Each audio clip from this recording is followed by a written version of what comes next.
Halo guys, balik lagi bersama Bang Theo di sini. Kali ini Bang Theo akan melanjutkan cerita Again the Sky Supreme. Buat kalian yang penasaran, langsung saja ya simak video kali ini. Ketika Tanyun hendak pergi ke kota Gerbang Suci, tiba-tiba di atas lapangan berjasa, angin kencang bertiup dan awan gelap menutupi langit. Tanyun melepaskan kesadaran spiritualnya dan menemukan bahwa ukuran awan gelap itu melebihi 15.000 mil. Awan gelap itu mengeluarkan guntur yang menyambar kemana-mana. Pada saat ini, Shen Shubing yang berada di bawah awan gelap itu menjadi sangat ketakutan. Shen Shubing tahu bahwa kesengsaraan surgawi yang begitu besar itu setidaknya 10 kali lebih kuat daripada kesengsaraan surgawi saat dirinya dipromosikan ke alam jiwa suci. Shen Shubing berkata, siapa yang memicu kesengsaraan surgawi ini? Kesengsaraan surgawi ini seperti akan menghancurkan gulungan ruang dan waktu terhormat tingkat rendah. Para murid dalam bahaya. Saat Shen Shubing menukik ke bawah, suara kera iblis terdengar di pikiran Tanyun. Tuan, aku akan melewati kesengsaraan surgawi. Begitu aku bisa melewati, aku akan menjadi monster periode awal tingkat kelima. Tanyun berkata, kera tua, mengapa kamu tidak mengatakan bahwa kamu akan melewati kesengsaraan surgawi? Jika kamu di sini, kesengsaraan surgawi itu bisa menghabisi semua orang. Tanyun membuka kantong binatang dan berteriak dengan cemas. Cepat temukan tempat yang kosong untuk melewati kesengsaraan surgawi. Setelah kera iblis keluar dari kantong binatang, dia berubah menjadi cahaya ungu kehitaman dan bergegas menuju pegunungan yang tidak berpenghuni di sebelah barat lapangan berjasa. Shen Shubing berteriak, Tanyun, pergi dari sini. Tempat ini berbahaya. Seseorang sedang berusaha melewati kesengsaraan surgawi. Suara kepanikan terdengar di telinga Tanyun. Tanyun tahu bahwa Shen Shubing sedang mengkhawatirkan dirinya. Tanyun melesat naik ke arah Shen Shubing. Sesaat kemudian, Tanyun dan Shen Shubing bertemu. Tanyun melihat kulit pucat Shen Shubing. Dia membungkuk dan berkata, Kepala, maaf jika membuatmu ketakutan. Binatang roh murid ini sedang melewati kesengsaraan surgawi. Murid ini telah memintanya pergi dari lapangan berjasa. Shen Shubing menatap awan gelap yang pergi ke arah barat. Lalu dia berkata, kalau begitu aku bisa tenang. Tanyun berkata, murid ini ingin melihat binatang rohku yang melewati kesengsaraan surgawi. Jadi murid ini akan pergi dulu. Setelah mengatakan hal itu, Tanyun melesat menuju kera iblis.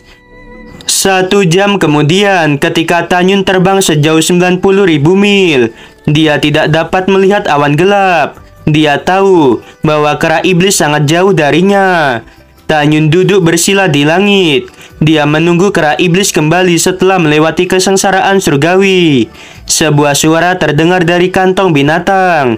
Tuan, bawahan ini juga telah dipromosikan. Tanyun melepaskan kesadaran spiritualnya dan menemukan bahwa singa naga emas yang ada di dalam kantong binatang ukurannya telah melonjak menjadi 400 kaki.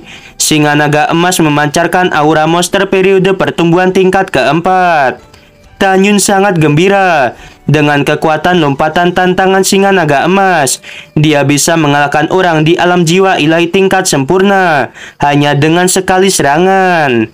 3 jam kemudian, Tanyun mendengarkan teriakan aneh yang bersemangat dari langit. Tuan, akhirnya aku bisa terbang. Tanyun memalingkan muka dan tersenyum. Tanyun melihat kera iblis yang sedang memegang tongkat hitam. Meskipun mendapatkan warisan dari Dewa Naga Iblis, sifat aslinya tetap masih ada. Ketika kera iblis masih merupakan monster periode kesengsaraan tingkat keempat, dia mampu bertahan dari serangan kilin api emas yang merupakan monster periode dewasa tingkat kelima. Sekarang Tanyun sangat yakin dengan kekuatan lompatan tantangan kera iblis. Kera iblis setara dengan orang di alam jiwa suci tingkat ke-8 atau tingkat ke-9. Tanyun berkata, kera tua, masuk ke dalam kantong binatang. Kamu temani aku ke kota Gerbang Suci. Setelah Tanyun memasukkan kera iblis ke dalam kantong binatang, dia menggunakan langkah Dewa Hongmeng dan melesat menuju gerbang alam rahasia divisi berjasa Gerbang Suci.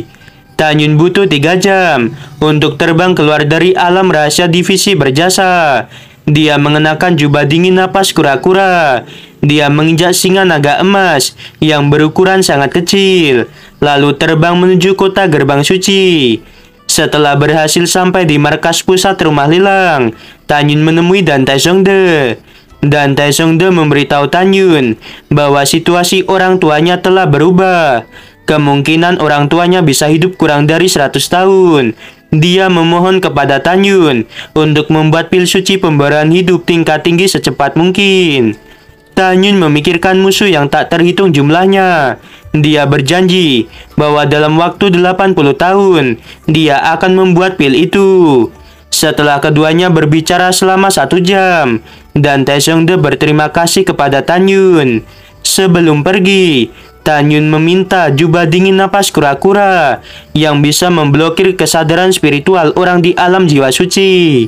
Pada saat yang sama, Dan Taesongde memberitahu Tanyun bahwa dia akan membantu Tanyun menemukan benih api lagi. Setelah Tanyun kembali ke divisi berjasa Gerbang Suci, dia melepaskan jubah dingin napas kura-kura. Lalu dia kembali lagi ke markas pusat rumah lelang sebagai murid. Tanyun berkata pada murid perempuan yang sedang berjaga, "Aku ingin bertemu dengan Tetua De."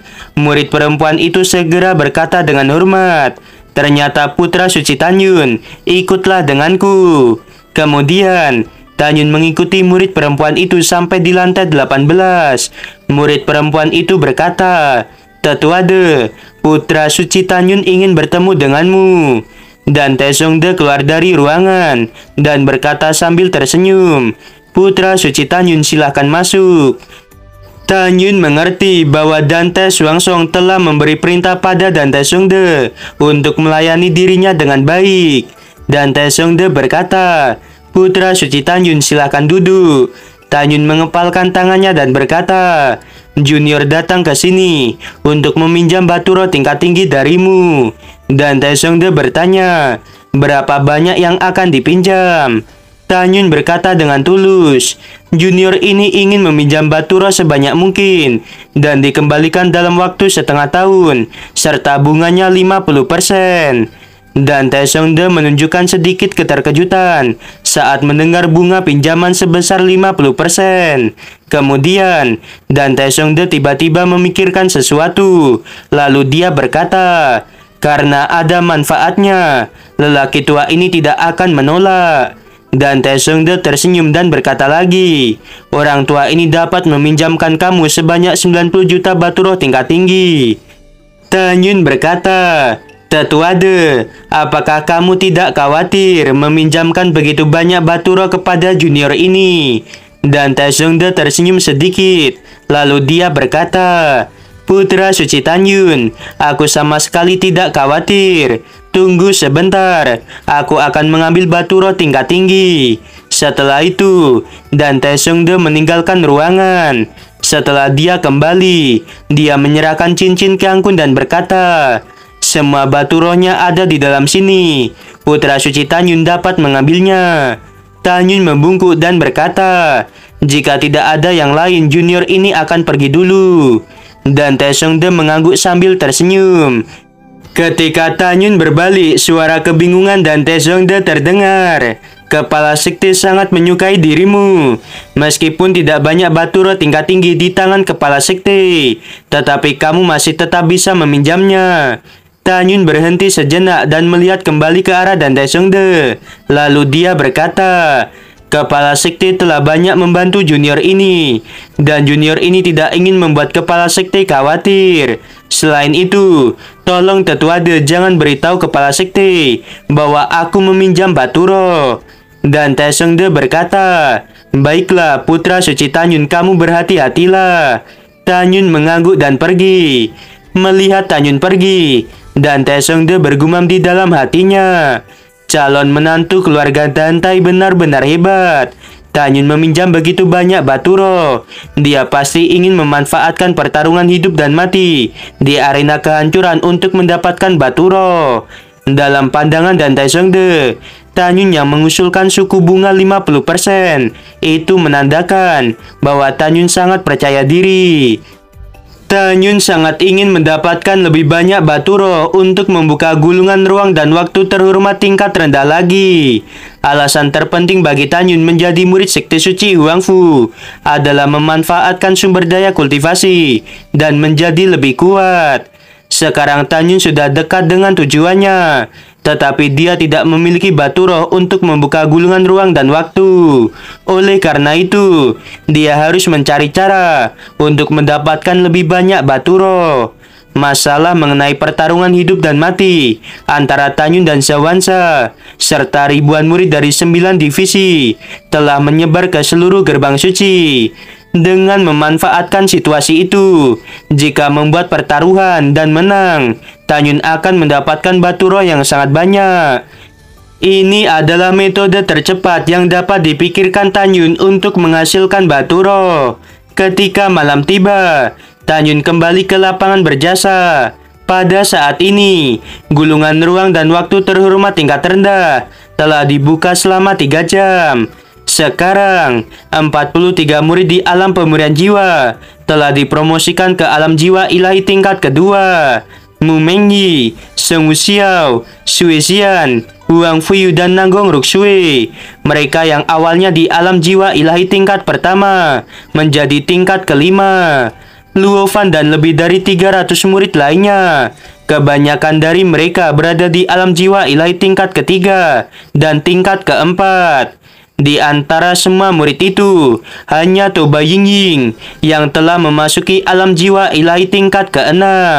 Shen Qingfeng akhirnya dipromosikan ke alam jiwa ilahi tingkat pertama setelah terus-menerus meminum pil. Itu menandakan bahwa bakat dan pemahamannya memang biasa saja. Weh dan guys, kera iblis udah bisa terbang karena menjadi monster tingkat kelima. Oh ya, kera iblis bisa jadi wujud manusia karena mencapai tingkat kelima, seperti kilin api emas yang jadi bocah di episode sebelumnya. Oke, sebelum video berakhir, Mimin mau bilang, sungguh membagongkan. Terima kasih.